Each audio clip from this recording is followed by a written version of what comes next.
1 plus P grow divided by 1 plus P rate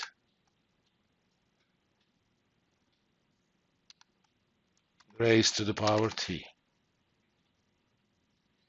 And just to be on the safe side, I'm going to put another, not T, because what we call T in the formula, we call it N peri in this one.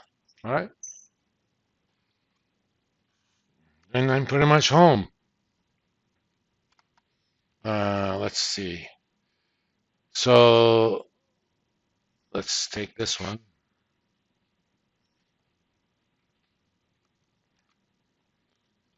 Ready to return it is equal to piece 1 plus piece 1 times piece 2. I'm sorry.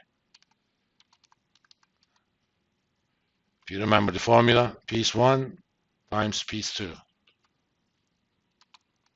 plus P balloon, present value of the balloon payment that I've just calculated up there.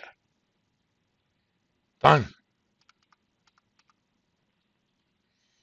Let's check that it actually creates the right answer. Let's do an example.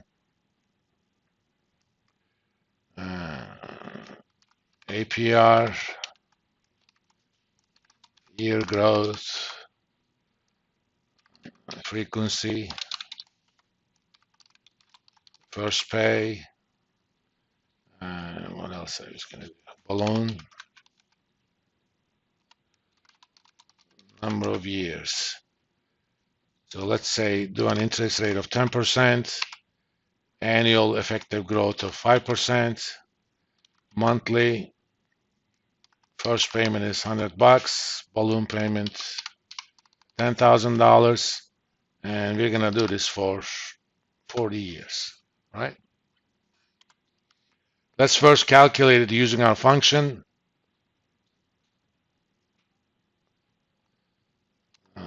Present, let me see, present annuity growing. I pay is the first payment. I balloon is the balloon. I rate is my APR, effective annual rate of growth for 40 years and monthly. Okay, it calculated it.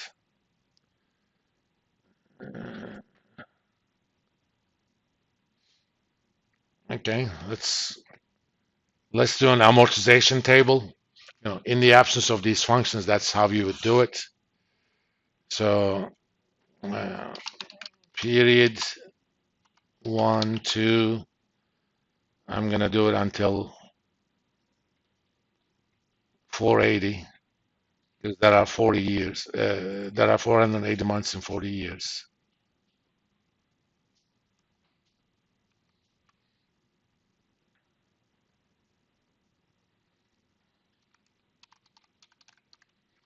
Payment.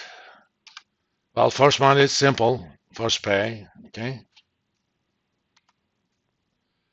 Let's calculate period growth. Again, let's find our function from year to periodic rate.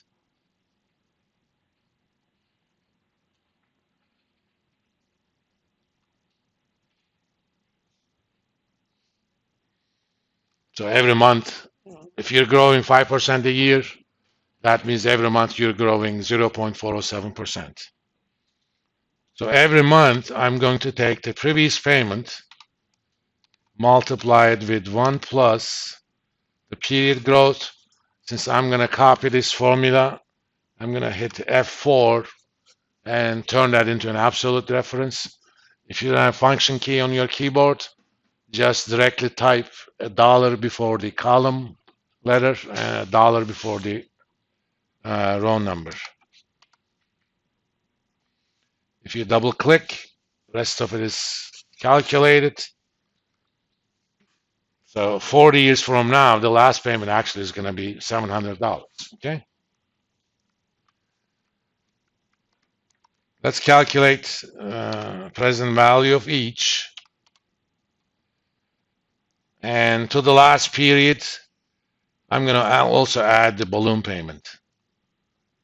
Because in addition to last payment, we will also get the balloon.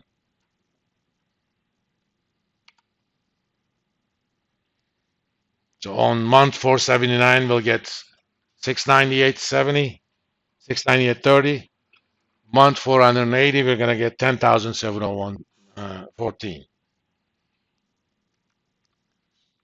Come on. It's going to take me a while to get used to this keyboard. And just for the hell of it, period rate, take APR, divide that by frequency. Again, I don't like numbers with a lot of decimals, so I'm converting that to period percentage. Take the cash amount, divide it by 1 plus the period rate. Again, we're going to make that an absolute argument.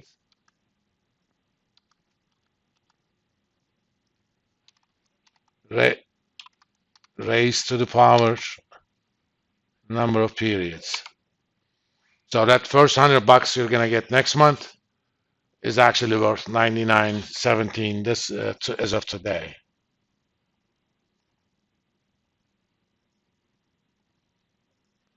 And these are the present values of each. That means all I have to do is add them up. Doing this, I immediately know that I made an error somewhere in my function. Because that growing annuity is actually worth over $20,000. So let's figure out where we made our mistake.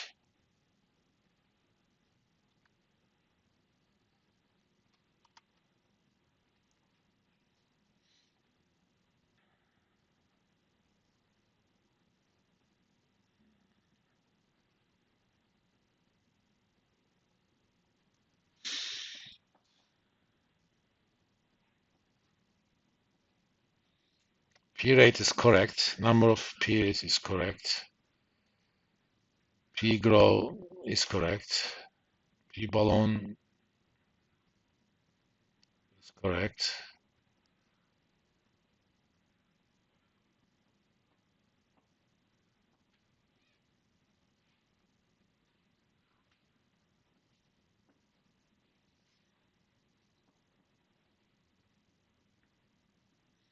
Let me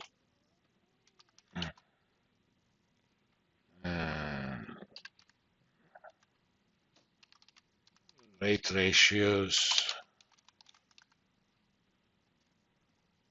just to make sure that I'm not making a parenthesis mistake somewhere.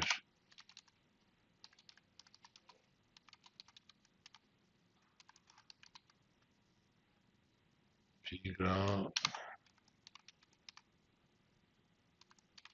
P rate.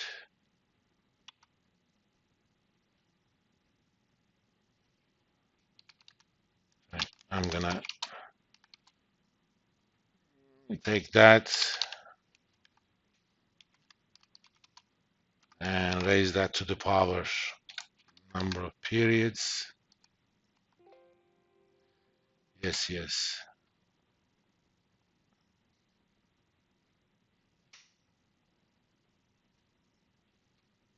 Oh, rate ratio.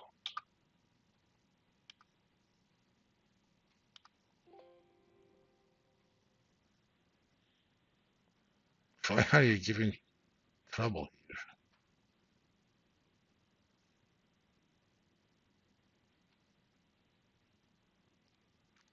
That I don't get.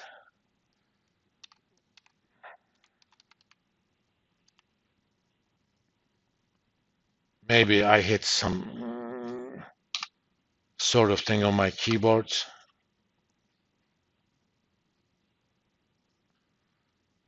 So rate ratio is basically this 1 plus G divided by 1 plus R the whole thing raised to the power of 1.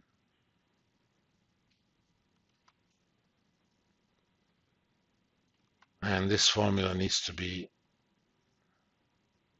yeah, it's correct.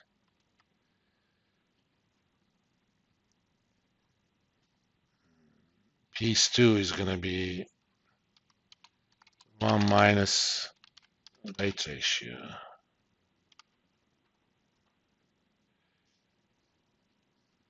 Let's try it again.